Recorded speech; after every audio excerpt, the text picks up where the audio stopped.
Olá pessoal, sejam bem-vindos aqui ao nosso primeiro quadro do Café com Bíblia. Um estudo direcionado para que você possa fazer em casa, aí sozinho, com a sua família, com seus filhos.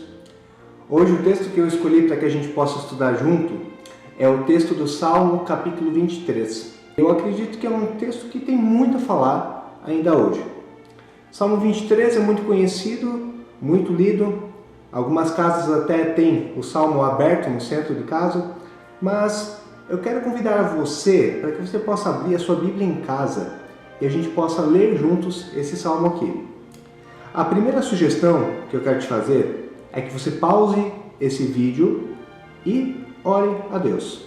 Peça a Deus que Ele fale através da sua palavra, também para que você possa interpretá-la e entendê-la de uma forma que ela se aplique à sua vida.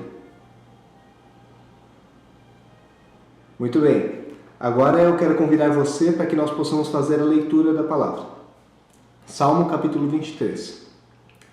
O Senhor é o meu pastor, de nada terei falta. Em verdes pastagens me faz repousar, e me conduz às águas tranquilas. Restaura-me o vigor, guia-me nas veredas da justiça, por amor do seu nome. Mesmo quando eu andar por um vale de trevas e morte, não temerei perigo algum, porque tu estás comigo. A tua vara e o teu cajado me protegem. Preparas um banquete para mim, à vista dos meus inimigos. Tu me honras, ungindo a minha cabeça com óleo e fazendo transbordar o meu cálice. Sei que a bondade e a fidelidade me acompanharão todos os dias da minha vida, e eu voltarei à casa do Senhor enquanto eu viver. Pois bem, quero agora pedir que você de novo pause o vídeo. Refaça essa leitura em voz alta.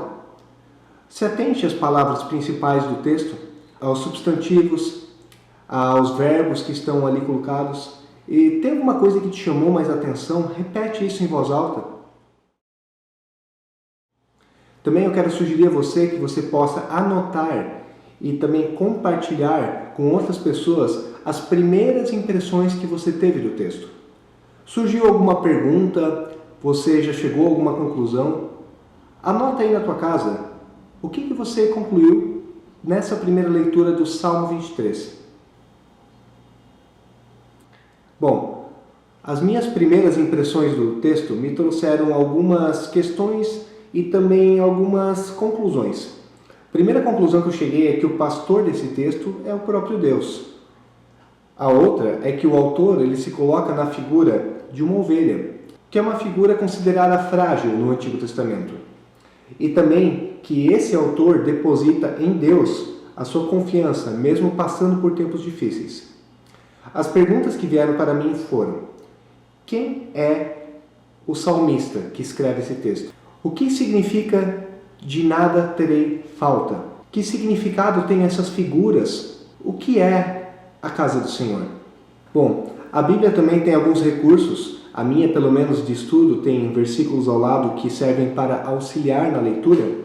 Esses versículos, assim como Lutero falou, são aqueles outros que a gente usa para interpretar. Os versículos mais difíceis são interpretados pelos mais fáceis.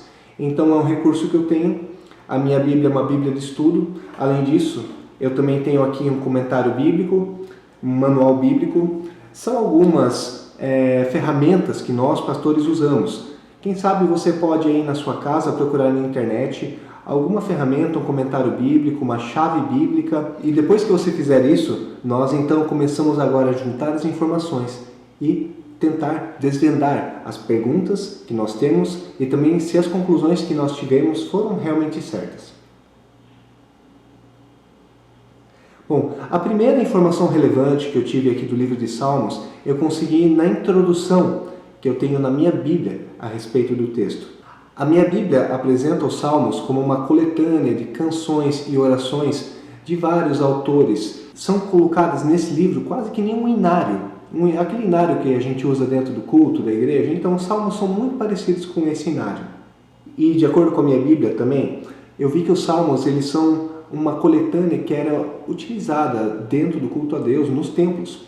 E também hoje são utilizados, nós lemos salmos em diversas ocasiões, casamentos, sepultamentos, no próprio culto, nós cantamos salmos hoje em dia, temos músicas para eles.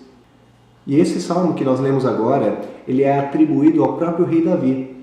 E se nós entendemos isso e vamos pesquisar a história de Davi, também é capaz que nós possamos chegar à conclusão do porquê ele está falando a Deus neste tom. Nós vemos que o rei Davi foi perseguido não somente por inimigos como os filisteus, mas também pelo próprio rei Saul. E talvez esse vale de trevas pelo qual ele passou fossem mesmo as opressões da sua vida.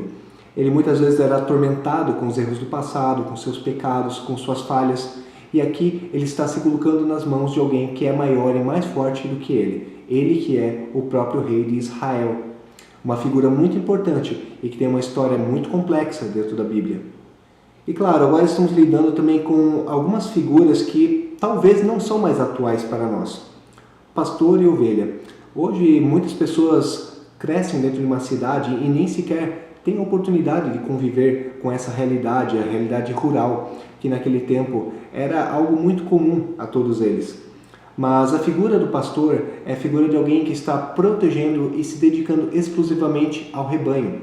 Os pastores, eles têm um apego muito grande com as suas ovelhas. E existem pastores que conhecem o nome de todas as ovelhas. Por mais parecidas que elas sejam, ainda assim, ele sabe a distinção de cada uma. E sabe também qual é aquela que está machucada e aquela que está bem. E essa figura, ela é muito atribuída aos reis do Oriente Médio. Se nós pegarmos as nossas Bíblias, também veremos essa figura se repetindo mais vezes, lá em Gênesis 48, versículo 15, também em Salmo 28, versículo 9, em Isaías 40, versículo 11, em Jeremias 31, versículo 10 e também em Ezequiel 34, versículos 11 até versículo 16. E se nós queremos entender um pouco mais o quanto que o pastor conhece o seu rebanho, as suas ovelhas, então nós também podemos abrir nossas Bíblias lá na passagem de João capítulo 10, versículo 11, onde Jesus se apresenta como pastor das ovelhas. Quando nós iniciamos o texto, nós vemos o rei Davi dizendo: "O Senhor é o meu pastor e de nada terei falta." Davi está se colocando sob os cuidados de Deus. Davi chama o Senhor de Salvador, Redentor, Soberano, mas agora ele chama o próprio Deus de alguém que é mais íntimo, alguém que está próximo a ele. Quer dizer que o salmista crê firmemente que é Deus quem vai suprir todas as necessidades da vida dele, independente de quais sejam. Porque da mesma maneira como uma ovelha depende do seu pastor, também Davi reconhece que depende de Deus. As ovelhas dependem de seus pastores para tudo. Ele leva elas para o lugar onde elas vão se alimentar, onde elas vão dormir. Ele que sabe quais são as ervas boas e as ervas ruins. O pastor sabe de todas as coisas e ela é extremamente dependente do pastor para tudo. E se nós continuamos a passagem bíblica, nós lemos ali que em verdes pastagens me faz repousar e me conduz às águas tranquilas. Porque os pastores sabem quais são os lugares onde as ovelhas vão ter o alimento e a água necessária para elas. Nós temos que lembrar que aqui na Bíblia estamos lidando com um contexto do povo de Israel há mais de 2000 anos atrás, numa região extremamente desértica. Achar água e pasto não era assim tão fácil. E quando até essa figura dos pastos verdejantes se apresenta no texto, não é o pasto que talvez você tenha aí em sua casa, ou aquela pastagem que tu viu naquele filme bonita, verdinha. São às vezes alguns cantos áridos. Então, quando o salmista está falando aqui a respeito dos lugares que o pastor está conduzindo, ele está dizendo também que está confiante de que o pastor não vai levar ele a um lugar onde que talvez tudo vai ser lindo, mas onde ele vai ter tudo o que é necessário para poder viver a sua vida.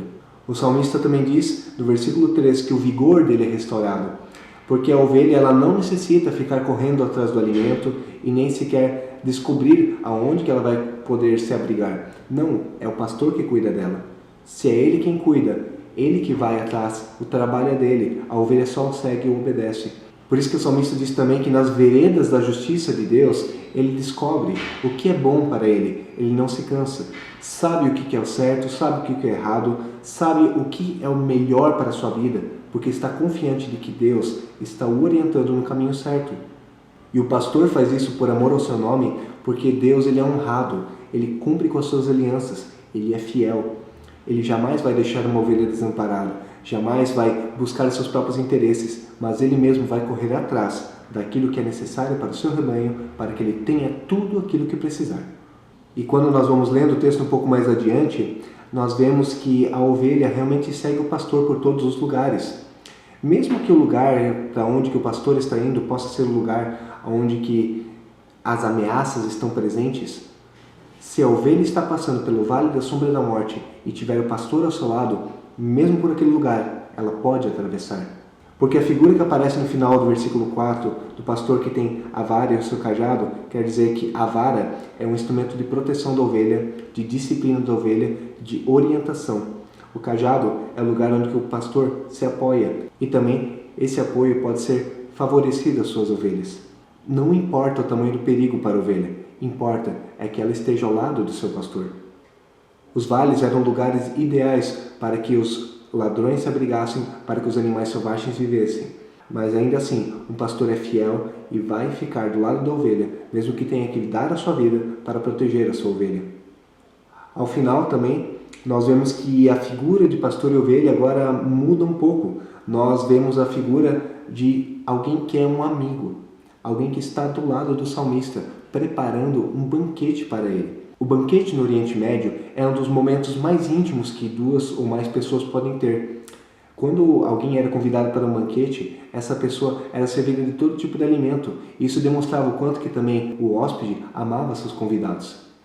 Por isso, o banquete que é preparado aqui para o salmista é diante dos seus inimigos. Mesmo que ele possa estar ali à sua vista, estar diante de todos os problemas, ainda assim, ele sabe que ele é amado e desejado por aquele que é o seu Senhor.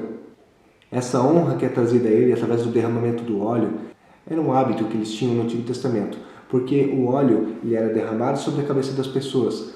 Alguns óleos eles tinham aspectos curativos, eles eram passados para fechar feridas, mas também alguns outros para perfumar, para agradar o seu convidado. E a figura um pouco mais adiante que nós vemos do cálice transbordando, bom, pelo que eu entendi um pouco sobre a cultura do Oriente Médio, toda vez que algum convidado era bem-vindo numa festa, o seu cálice era preenchido.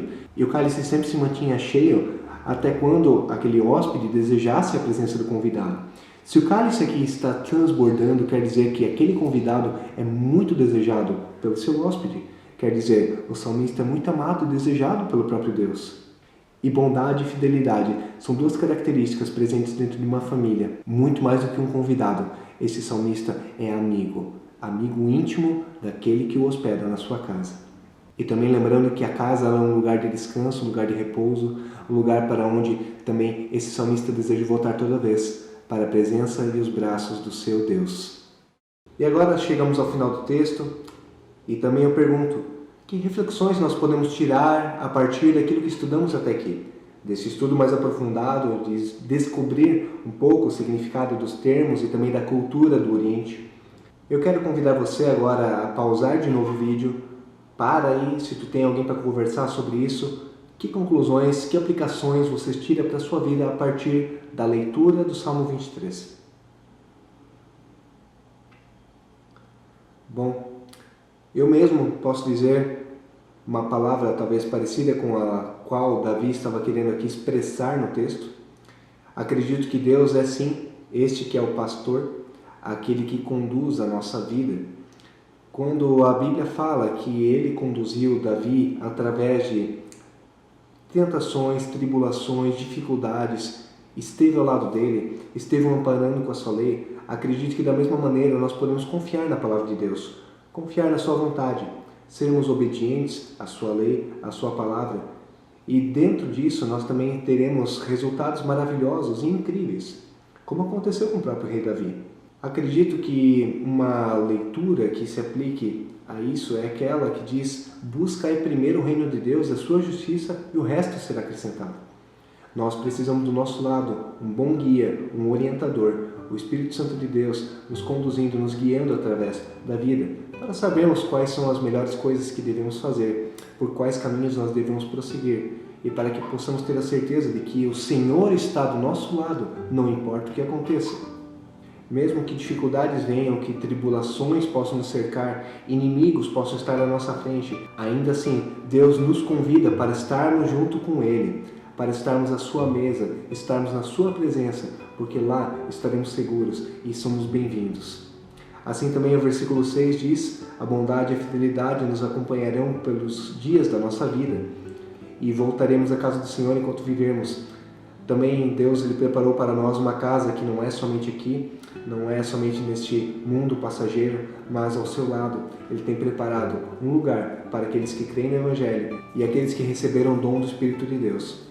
Por isso eu posso ter convicção plena de que mesmo que essa vida passe e que eu atravesse o vale da sombra da morte, ainda assim Deus terá um lugar para mim, com Ele ao seu lado.